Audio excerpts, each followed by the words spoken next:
Shatswell, and I am here on behalf of JSTOR. I am excited to talk to all of you today. I usually do this a little interactively, so if you feel like saying something on Zoom, please just raise your hand, and Amy will take you off mute if need be. If that's They can okay. unmute themselves. Okay, cool. All right. So, what does it mean to be curious? Anybody? Ask questions. Ask questions. Okay. Anybody else? You can take yourself off mute if you want to say. Be engaged in the world. Notice the world around you. Give my spelling. Investigate. Anybody else? I was thinking Anybody on following Zoom up, want to chime in on what's curious? like following up on the comment about asking questions, but sort of unpacking, like, because you can just ask questions, but there's also like a degree of following up specifically on like, why am I thinking this way? So sort of unpacking with the questions that you're asking.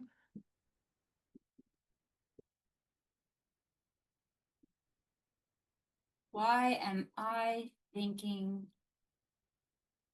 this way? So that reminds me of like being self-aware, right? So to be curious, if I'm not misjudging your point, is also to be self-aware, to ask the next question. Yeah, I think self-aware, but also this came up with a student yesterday where they hadn't really fully realized the degree of influence their family had. And so I was asking them to kind of investigate that. So degree of awareness about influences on the way that you think. Ah, okay. In this case, the way that family might impact a thought process or.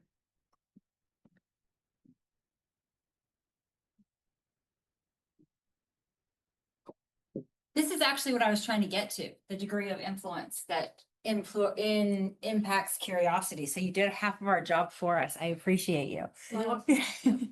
Does anybody else have thoughts on what being curious means? Laura?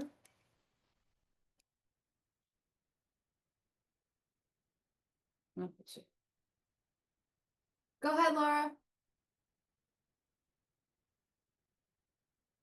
We can't hear you, Laura, in case you are speaking. Oh, you got to turn your mute off. Oh, you're not working at all. Oh, okay. Okay. She can't hear us. Oh, she's typing. Okay. In the And chat. let's see. Okay. Will you read that to us?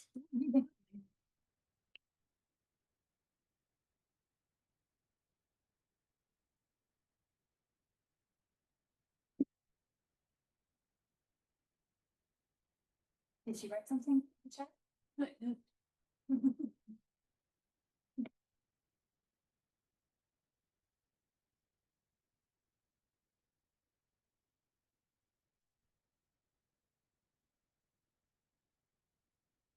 Okay, well, Laura's writing in the chat. We will come back to that. Being curious is something that is not encouraged when you're incarcerated. You are often in a system that is very linear. You must do this at this time in this way with no exceptions, and it is very black and white, whether it's right or it's wrong. Yet in a classroom, curiosity is the reason that you're there, right? You are there to be curious. You are there to investigate. You are there to unearth your own predispositions about what it means to be studying that topic, to be in that classroom, to be in your personhood, to be in relationship with other people. And often those two things clash and cause a tension. The folks that are working in these facilities are also ingrained to not be curious. They're ingrained to very black and white thinking, and they're ingrained to not encouraging anything outside of what's in policy or procedure. All of you now work in the system in some capacity or supporting folks who are living in this very binary system of choices and asking them to be curious. When I went inside this week, I asked them what it meant to be curious. I asked them what it meant to hope, and that was a struggle for some of them to answer this week.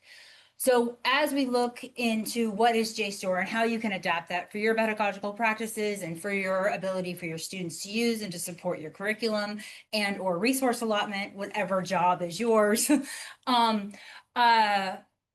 thinking about this system that is very contrary to what you are bringing into the system, and understanding that that will be a rub just from inception, that you're bringing curiosity into a space that is told not to be curious. All right. Who am I? So I have met some of you, but for those who have not met yet, my name is Elizabeth Shatswell. I am the Correctional Education Manager at JSTOR. I was sentenced to a life equivalent sentence as a juvenile, and I served 23 years of a 65-year sentence. If you look me up online, it might say 55 because there's some debate whether I was actually sentenced to 55 or 65 years. And I sometimes claim 55 and sometimes 65 because I too am kind of confused. I received juvenile parole. I'm the first female child to make juvenile parole in the state of Virginia 2.5 years ago, and there's only 2 of us in Virginia that have ever made it. I served 17 years in Virginia correctional systems, and then I served the last 5-ish in Washington correction systems. Learning is a lifestyle, is something I truly believe. I went in with a 5th grade education. I came out with 9 degrees, finished my bachelor's at the University of Puget Sound, worked with Tanya Erzin, who, I am a curiosity, digital equity, education, and healthcare enthusiast. Who's Ithaca? So a lot of people know that about JSTOR, but they might not know that Ithaca is our parent company. Ithaca is a not-for-profit program. Our goal is to democratize access to education worldwide, especially in places that might not actually have equal access. That is not confined just to the prison space. Our products are on campuses worldwide, and we afford these same services that are on traditional campuses into non-traditional spaces like veteran services, mental health facilities, incarcerated spaces, also non-academic spaces where learning is occurring. My favorite story is about Africa, how we adapted a offline version of JSTOR to a solar panel because there was no computer access, so that people could have one space where it was connected to a solar panel to get onto the database and learn new things. And yeah. Inside of Ithaca, I work for JSTOR Labs. We are innovating the future of research and teaching. Our mission is to explore how to get access to education materials inside of spaces and how we can make that better. There we go. This is our team. So it was really important for me to show the folks who are still currently incarcerated that these is the people that are fighting for them. And half of these folks are also formerly incarcerated. So I think sometimes when we go into these spaces, the assumption is, and the messaging is inside of carceral spaces, that no matter what education level you have, when you come home, you're going to go to a fast food job, or you're not going to succeed, or that you're not eligible for certain things because of the box you have to check when you log into things. I am not going to lie, it is not easy to wear the role that I wear. It is not easy to navigate these systems when you have a criminal history, but it is possible. And there are many, many, many, many, many, many folks who have a criminal history who have done something other than fast food employment. Not saying that there's anything wrong with that, but if you want to, you should dream bigger. Here we go. This is their community. It's also your community. Some of you might be pictured in some of these pictures, but it's really important that when we go back in, that the conversations that we're having in these convenings, the conversations we're having in this room, the conversations we're having about language and positionality and how we talk to each other and what we have access to is also brought back inside. Often those conversations and these convenings we are having are siloed to the outside, even if they impact indirectly those inside. They should be part of those conversations. One thing that I shared with your students this week was that this community is there for them. And I think that sometimes when you're inside and you're building, you're isolated. That education itself can be an isolating experience. And that is not confined just to a carceral setting. That might be that you're the first generation student in your family and your mother has no idea why a presentation is important to you when she just wants you to go to the store, right? And so these things matter about how education can both empower you to have autonomy and be connected to community, but they can also isolate you. So just knowing as you work with your students that they're feeling that rub as well, and that they have a community that is going through that with them as well. I did share a little bit about my story. I'm going to share what I did with JSTOR. This is formatted for the students inside, so I might leave some of this stuff off for the sake of time because I want to do an exercise with you. But I went in with the 5th grade education. When I was sentenced, girls who were sentenced as adults were housed in segregation isolation. And I don't mean segregation like a door's closed and you have people next to you. I mean like a door's closed and then another door's closed and you don't have your clothes and you're with a hole in the floor. I don't usually distinguish that, but your guys at SCI asked me to distinguish that because isolation is much different than segregation. And I think sometimes those experiences are lumped together, and the impacts on your personhood and your trajectory in time is different if you experience isolation or segregation. The first 3-ish years of my sentence were in isolation. And when I came out, I was put into an adult system. There's lots we can say there. We're going to skip it for right now. If you have questions, you can reach out to me individually. I have nothing to hide. I went in with a 5th grade education, and a special education teacher when I was in my early 20s was assigned to me because I also grew up in foster care and was eligible for those services, gave me a book about Greece. I did not know that Greece was another land mass. I did not know that there were continents. I did not know that the world was as big as it is. I thought everything was lumped together, and it was the only reference I ever had was the neighborhood that I lived in or the mode of survival that I was experiencing. So I found out that Greece was another continent, and the world got really big. And the world continues to get bigger and bigger and bigger with everything new that I learn in education. I think that sometimes understanding that just because someone is in your classroom doesn't mean that they didn't have a trajectory to get there that was bumpy. I had the privilege of being retested because I was a foster care child and having my learning disabilities identified. So then I could learn how to learn with the help of this one teacher. That put me on the right trajectory. That access is not always there. So when you have students that are coming into your classroom for the first time, just realize they might not have ever had access to a book about Greece. Some of you probably already know this innately, but that one teacher can be the one thing that changes your path. I, like many of your students, was denied access because of the length of my time. I had a life equivalent sentence and was not eligible for it. And we did not have technology. So until the last 3 to 5 years, I did not have a computer. It was longhand, 12-page papers that you cannot read or write. So if you have a class that doesn't have access to a laptop as you go forward or as you train new faculty, just realizing that the process of writing a paper 20 times over to present it to you is taxing and that you might not be able to read every single word and maybe not mark them down. Maybe ask them, what does this say instead? Later, I was transferred to Washington State for a hardship move. 3 of the folks in my family had cancer. My biological family had cancer, and I was moved. If you have questions about that process, you can reach out to me. I'm going to skip it for now for sake of time. And I was introduced to FEPS. So FEPS is the Freedom Education Puget Sound Project. I am like a 3rd generation FEPS baby. I say this to say that, and I told your students that where you are and what your community is, where you are, matters just as much as what you might do with your education upon release if you are released. right? And so often I think the narrative when it comes to higher education in prison is like, this is good for jobs, this is good for reentry or reintegration. And that is the narrative that they're fed inside. It also usually means that you're not eligible for school until you're a couple years from the door, right? But they have a community inside that is a thriving community, and they have a community where their education can make a difference for them right where they are. I did not think I was going to come home at all. I thought I was going to die inside.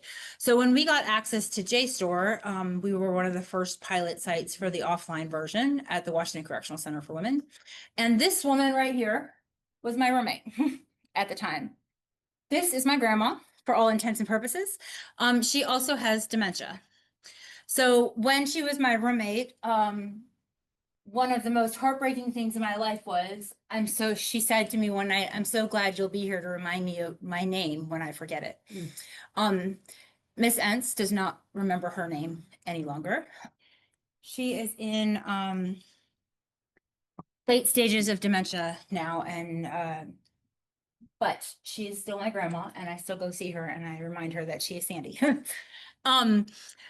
But when grandma was in my room and we had access to JSTOR, she had some incontinence issues, and they removed her and put her in isolation segregation. So this is segregation, not isolation. But for someone who has dementia, 2 to 3 weeks outside of your regular routine can drastically impact your cognitive functioning. And I went through every single policy, practice, and person that I could find about why she was put in segregation for a medical concern and not put in medical. In the process of that, I also started using JSTOR to look up what other options were there. Education and access to resources leak beyond the classroom that you're in. If I had not had access to that version of JSTOR, I would not have had a remedy to find evidence-based materials to rewrite some of those policies. Ironically, it was during COVID, and there was a lot of upheaval in the system in and of itself. And there was a lot of luck there. There was also a nurse whose hands were tied by policy and procedure who was equally irate with the system. And me and her randomly started talking in the middle of the night one night when I was down there for a peer-to-peer visit. And she agreed that I would rewrite policy and procedure using things from JSTOR. And things started to change. The HOPE team started to happen. The HOPE team now is headed by all of these wonderful women, and they get to pick their own clothing. 3 of them have in-person jobs. We have a fund you can donate to directly that only goes to the HOPE team. And there's 55 women that do 25 veins of curriculum to support end-of-life care. And we have a therapy dog. Last year, me and Tasha, who is my research partner here, who I met a month after I got out and was presenting with the HOPE team at NCHEP, and who is also formerly incarcerated in a doctoral program at Washington State University. Now, we're guests of the state in Thailand to present on this HOPE team model for development internationally. And we are going to Turkey at the end of the month to present on this model. Again, with that same thing to bring it international. So that's what I did with JSTOR. I'm not saying that all of your people inside might build entire programs, win their freedom, and then go international because they use JSTOR or an academic research thing. I'm saying that you all saying yes to helping them find access to resources will monumentally shift their environment they are currently in. My grandma now, who I started this process for, has a garden. She has a bed. She's allowed to have all her arts and crafty stuff. She has people that come and visit her. And that happened because I had access to these resources and I had teachers that encouraged me to be curious. So please continue to encourage people to be curious. I think it will be helpful for you all to see what the students see when they use JSTOR. So I'm going to log in to JSTOR in my test account, in the same exact version that your students see it. And some of you might have already seen this, but I was on a phone call yesterday with Beth, and then I also had shown this to Babette. And I think it would be helpful to see the differences between what JSTOR looks like on your campus and what it looks like for your students. All right. All right. So this is what their home screen looks like. This is exactly what it looks like. This is a test account. So, can you guys see it okay on Zoom? I think you're gonna, did you screen share? Yeah, it's right there. Yeah, in the we can corner, see it left fine. side. Oh, I see. Cool. I'm looking. Okay, great. Okay, great. Thank you. All right. So the only difference is your students up here, it should say something like ODRC or Ohio Department of Corrections and Rehabilitation. It should also say here, Ohio. We identified at the Women's Institution that sometimes it says Missouri or Wisconsin. If that happens, we need to know like the date and the time so we can go look at that, because Missouri and Wisconsin have much less access than Ohio does. So we want to make sure that your students get all the access they can, but also they shouldn't be crossing like this and something wacky is going on. I will say that well, let's go back. Okay, so the home screen looks the same as this. There is one monumental difference. If you scroll down, and it's hard to see this, so they might not know to scroll down. All the way at the bottom here, it says there's 3 tabs. The first one is what is JSTOR? And it's an overview of what JSTOR is. How to use JSTOR is a very long document that's written by academics for academics, and you might need to break down for them a little bit. We are in the process of developing videos that will be free and downloadable to all folks that break this down a little bit more, but it does go over how to search on JSTOR using Boolean operations, how to combine logic and terms, exact phrases, how to search multiple spellings of a word. And then it has some wildcard examples. I feel like I'm talking to academics and such that might know what these things are. Say that Mhm. that I discovered with the ORW students is like, this is all brand Yes. new for them.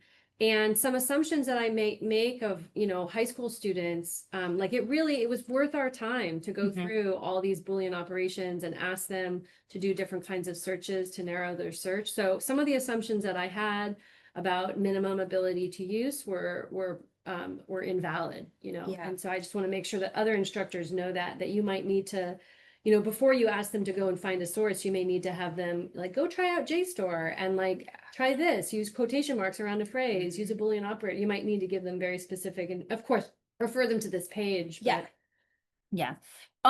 So what we did with the women specifically was I had them all open up JSTOR and I said, somebody give me a term. And they gave me citizenship. And then I said, okay, punctuation matters.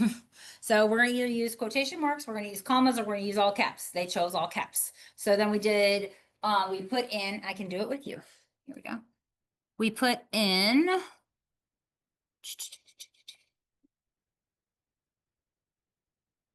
citizenship. And then we did a search, right?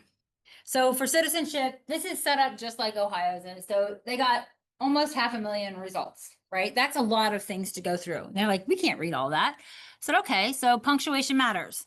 So then we put in and in all capitals. And I think they said next law. I might have these out of order. And I cut it in half, right? And then there was something else we put up there. immigration No, it wasn't and then immigration. women's rights. Was it? Okay.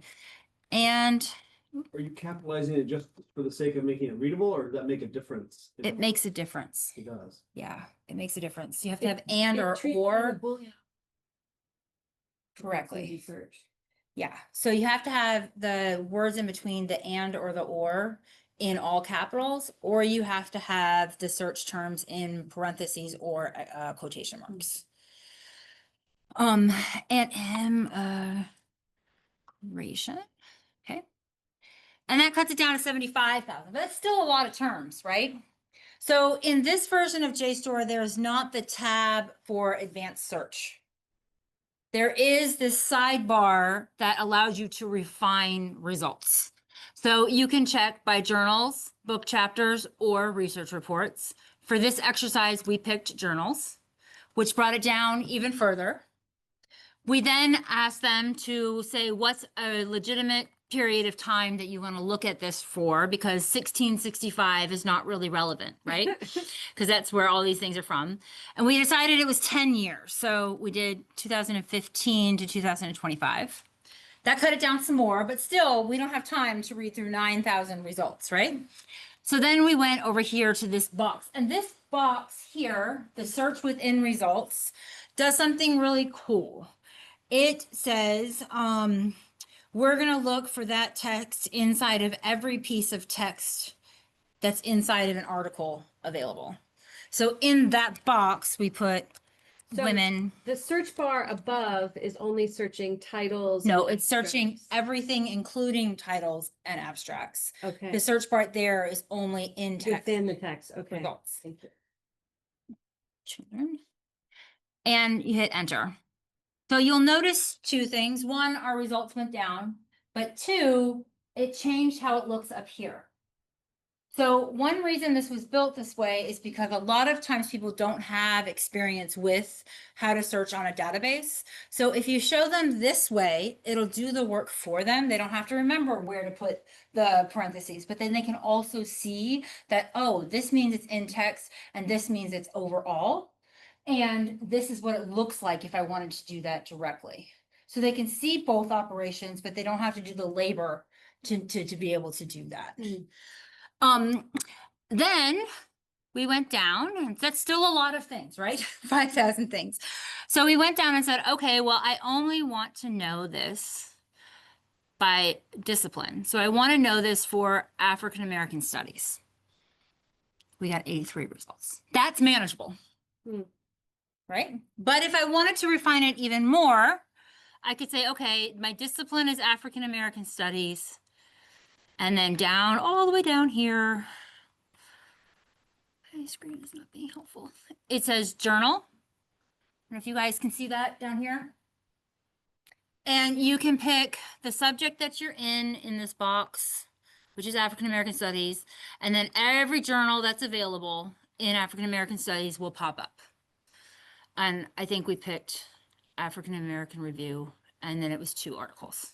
So it does look different on your main campus.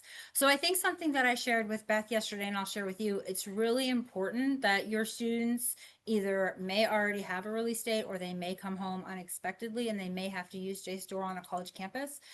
It was not helpful to me that I did not know that they look different. So please explain to your students that the version of Canvas that they're using, the version of JSTOR that they're using, the version of probably anything that they're using inside is adapted for inside, and that it's not going to look or work the exact same way when they come home, and then tell them how to get help to learn how to use that, because that sent me from being valedictorian to my first semester all C's. Because I did not know who to ask for help for. I thought I was insane, and I didn't have the support I needed to figure out the technology specifically. So as you have these tools, also teach them how to help themselves and not learn helplessness. It's a big, big part of this.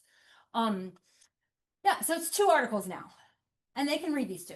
So how do you read?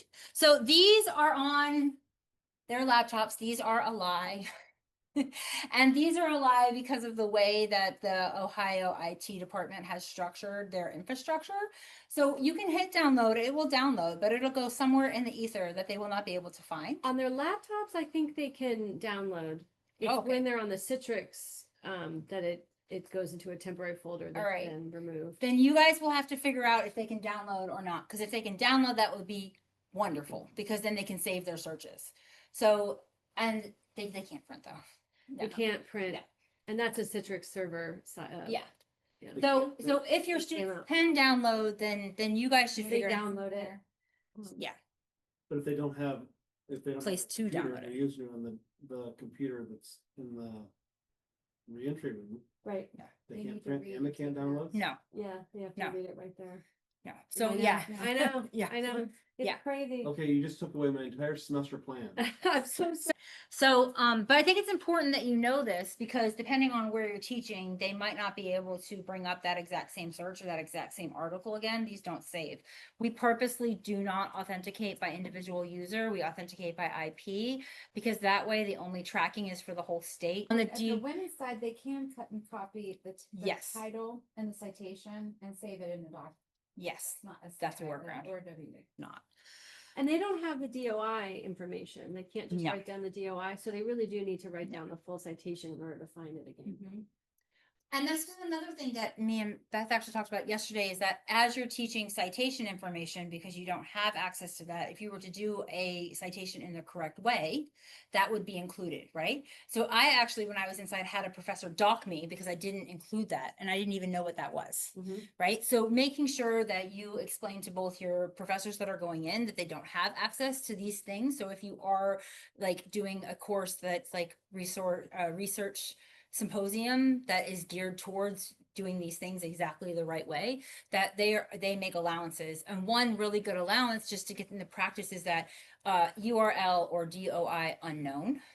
So they know where to put it in that citation, even if they don't have that material. That information. So they know how to format the citation in the correct way, even if they don't have all the information, right? So you're saying these don't have DOIs? Nope. This is all you get. Not available to them. Yep.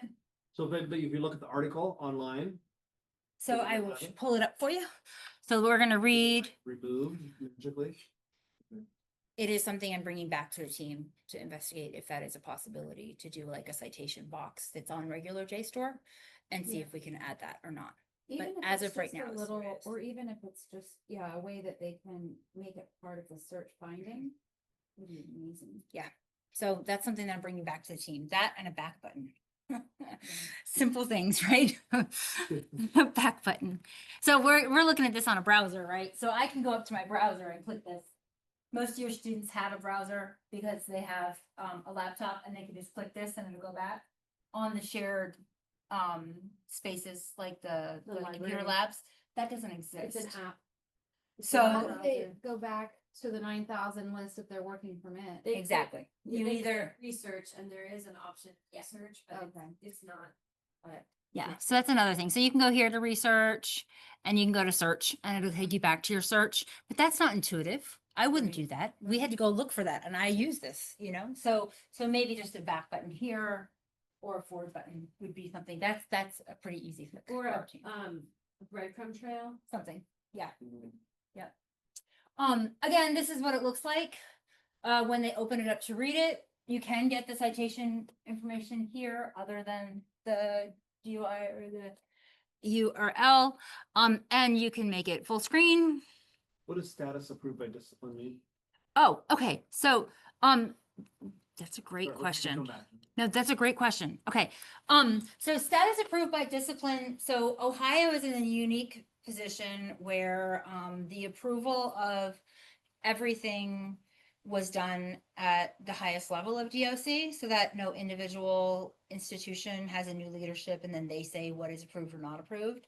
And Ohio specifically has approved every single thing that's on JSTOR except for a restricted list of about 10,000 things. So there's not a, There's no restrictions. there's no white list, so to speak, there's a black list. Right. Not the right words, but. So we say allowed and not allowed or restricted or unrestricted. And so everything in JSTOR on what we call the PEP version starts as neutral. And then whoever the super admin is of that site has to choose whether to turn it on or off. They have decided to turn everything on and then subscribe to a restricted list that is about 10,000 items. So what most states do is they have a media review policy. I'm sure you all are aware of the media review policy. Because you probably have to pre-approve any books or syllabi or programs that you get on a different level inside of the DOCs that you're working in. And if you don't, then I want to know your trick. Please teach me. But I work in every state in this country and I work in 23 other countries in carceral systems and I have not found a single place that does not have a media review policy or think that those 3 Bs are offensive. Regardless if that is something that is true in academia or not.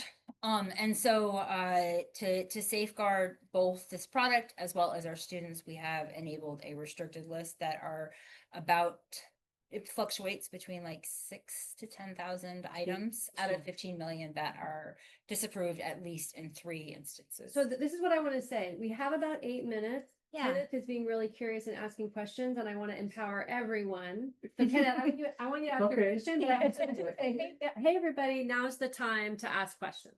Yeah. Go ahead. Oh, I was just wondering, is the whole article prohibited or things edited out? But I will say that if it is on that restricted list, it'll just say unavailable.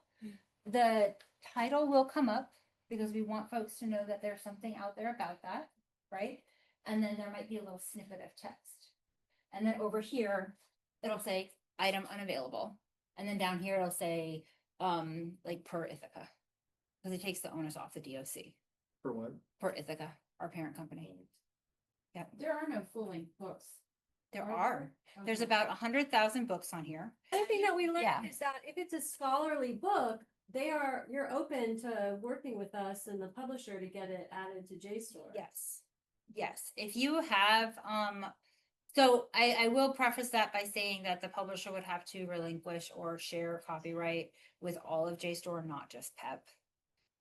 But there is a process that if you have an author who has a book that you want to add to the catalog, if they're willing to do that, that process is really, really easy. We are also in the process of uploading the top 10 reentry guides that we're vetting to see if they are up to date and consistent and applicable to more than one space for across the country into the research report. So there's possibilities to upload things. We do have a list of criteria because it still has to be a scholarly like article that they have very strict criteria about what can go on JSTOR or not. And some of the things that we're building may not actually be housed on JSTOR, maybe housed on a new platform because it's not specifically geared towards that criteria. So when we're thinking about like research options for our students, I know that like Adovo has books. But I don't know, like, what's the scale of the number of books available to students on Adovo versus the scale of, articles and books available to them on JSTOR? I don't know that off the top of my head. I do know that a lot of the stuff that is on Adovo, either folks have paid for it to be on Adovo or it's open access materials. And often things that are open access are either older materials that have passed their copyright or like licensure time, or they might be I don't know, it's usually free material that's on there. So the thought is that there's not as many scholarly options on Adovo. I am not It's going an to say that information source, but it's not like vetted in the way that JSTOR. yes, and I will say in some places we actually run on Adovo, like JSTOR is on Adovo. Okay. Here in this state, we don't have a current working agreement with your entertainment tablet. Other questions from Zoom?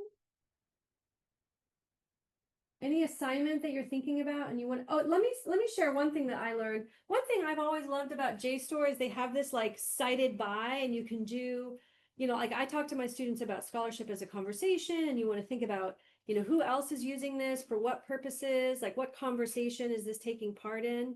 And on the regular JSTOR, or not regular, on the campus, JSTOR, not the non-PEP JSTOR, there's an option that's called cited by, and you can see who has subsequently cited that source. And it's limited because it's limited to the other things that are in JSTOR. So it's not absolutely everybody. It's not like a Google Scholar search. But it's really valuable if you want to teach your students like, hey, this isn't the last word on the matter. There are other people. And it seems like you can go backwards in time. So they have all of the, references, and you could ask them to go and search the references and find an article on the references. But it's hard to go forward because it sounds like what you said is that that cited by requires some external resources. Yeah, so it's not currently part of this package. It's something to take back and see if we can adapt it. But if they want to do a little bit more labor, it's not automated, they could, sorry, pop-up ads are just the bane of my existence. Where are we here? you could go, open up the article, and then, of course, the citations are. Ah, What do you mean they're big? yeah, Yeah, you can go, that's what I mean. You can Yeah. go backwards, but you can't go forward. Yeah. So you can't find as Yeah. easily who has, except Yeah. that I was wondering, we haven't yet tried it. Like, could you put that whole article? What we talk about, yeah, let's grab one. like, could you put that whole article title in quotation marks and see? Yeah. And that was our question about whether or not it's actually searching bibliographies. Okay. Or if it's only searching like titles and abstracts. Why don't we try to find an article that we know has been cited many times?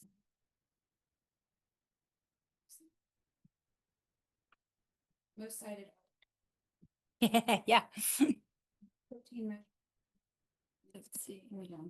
And, okay.